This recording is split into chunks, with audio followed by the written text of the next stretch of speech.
Honing the blade.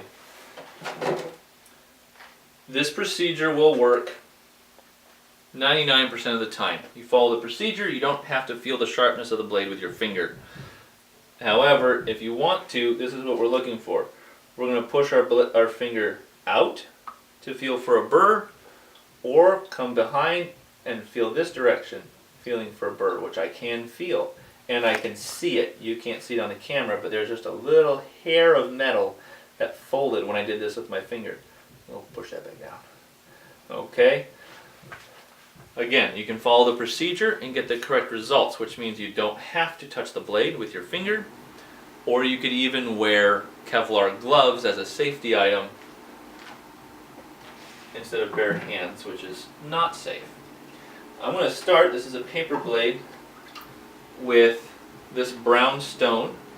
This one is, let's see, we have 1,000, 4,000, and 8,000 grit that we're going to be using today. So this is the 1,000, and it's been sitting in the water because it is a wet stone.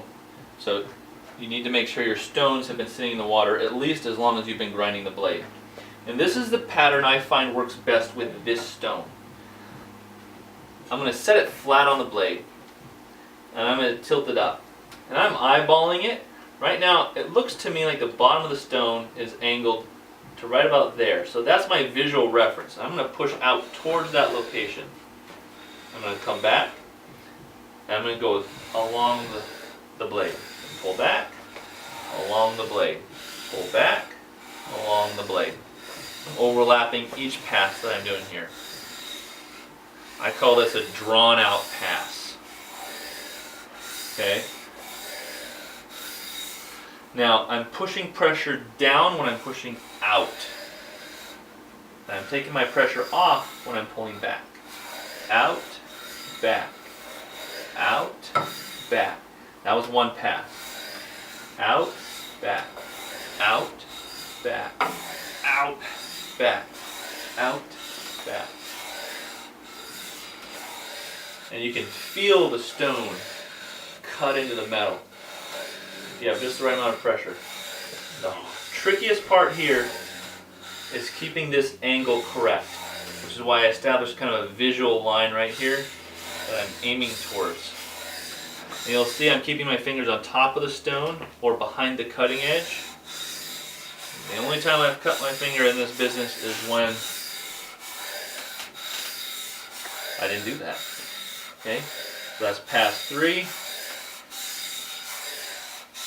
Going for 4 here. And all my pressure is when I'm going away from the blade. Okay, carefully lifting up the stone. And what I've done is I've curled the burr towards the back. Okay, I did 4 passes slowly. 1, 2, 3, 4. I take my stone, I rest it against the back of the bench. This is key. You want it to be exactly flush with the back of the blade. And the best way to do that is to hold it flush against the bench because it's 90 degrees. Pull up against the blade, slide across, slide across.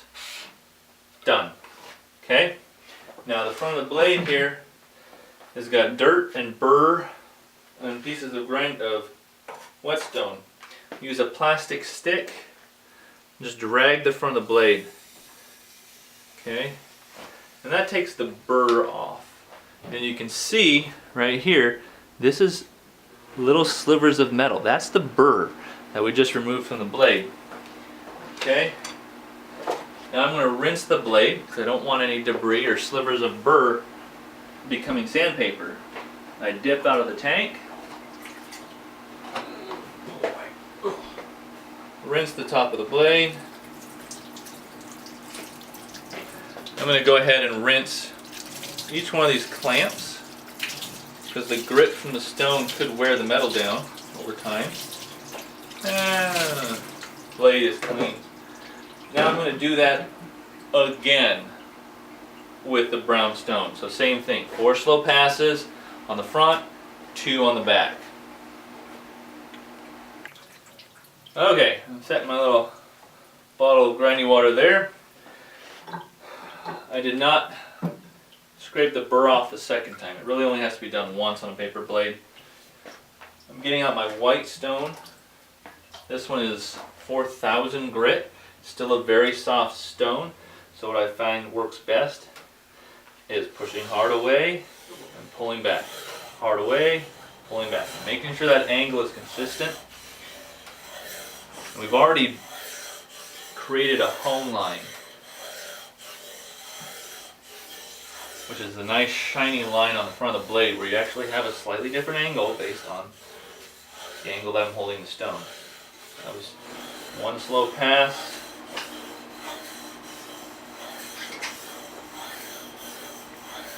Or two, that was three. Now for the fourth slow pass.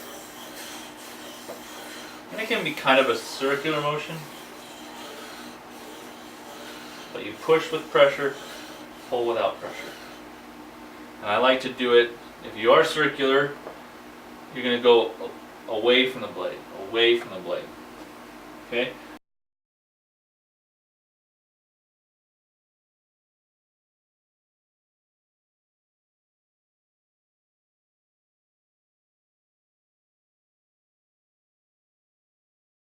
Rinsing my stone off, rinse the blade off,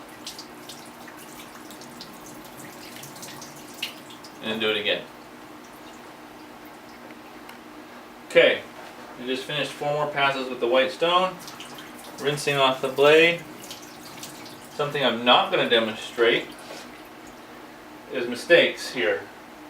It is very, very easy when using the stone to accidentally tilt it back and level, and that'll leave a nice burnished stone mark in this freshly ground surface.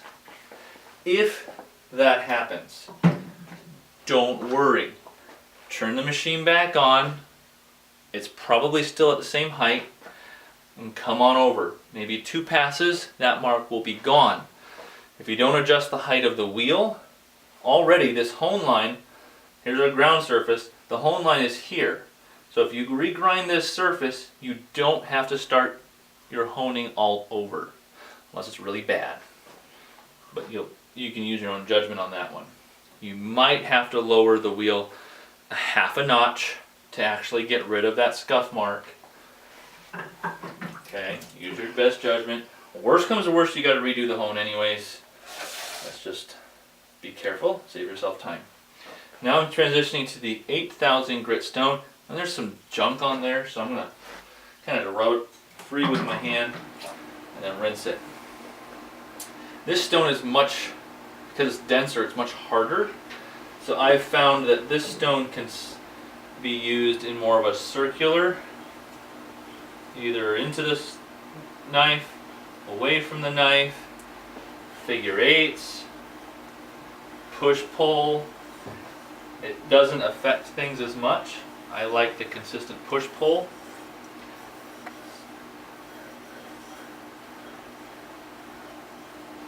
And I like circular myself. Figure eight's not my favorite.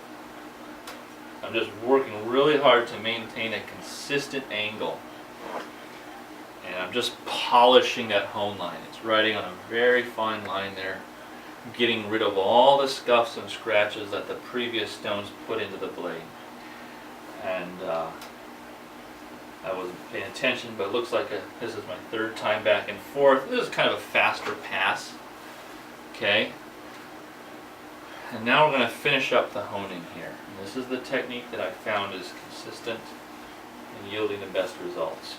I take my stone, I rest it, I run the back of the blade, keeping it nice and square. Now this side of the stone is dirty because it was touching the bench.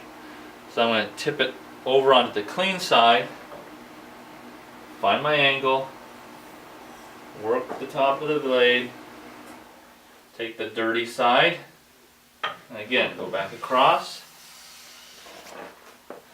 flip to the clean side, go across, and what this does is you go back and forth switching between the top and the front, or the top and the back, is it works that microscopic razor edge back and forth. We're kind of like rolling a Play-Doh snake. It's getting tinier and tinier as you go back and forth with it. Back, push it back, pull it forward, push it back, pull it forward. And I do this till I feel comfortable, at least 5 times. And the last one right here is going to be on this surface. It just works better that way. Now I'm done. Put my stones back in the water carefully so they don't ding each other. Rinse off the blade. Again, follow the procedure. It's sharp. It's very sharp now. If you want to test it, there's 2 ways. One is with a wet finger. Seems to work the best. I'm going to push out. I'm going to feel. Oh, there's no burr. I'm going to go on the back. Is there a burr? Maybe. But then I'm going to go at right angles to it and kind of pull. And if it kind of drags, then it's sharp. Okay? The other thing to do is your fingernail will slide if it's dull, and it will catch if it's sharp. I'm pulling, or you could shave your fingernail. Okay? And if it catches like that, if you feel it, just grab your thumbnail. See right there, it didn't grab so much, but it shaved it nicely. So that's another way to see how tight, sharp it is. And lastly, of course, is while it's still on the bench, if you have any doubts, you can check it with paper. So I'm cupping the paper a little bit. I'm holding it at a 45 this way, a few degrees this way. I'm just going to get a little pull here. And if it bites in, that easy, that blade's pretty sharp. Honestly, I've seen sharper because I felt it catch my fingernail sharper than this before, but I know I followed the procedure. I'm going to call that good enough, and I used the paper to confirm.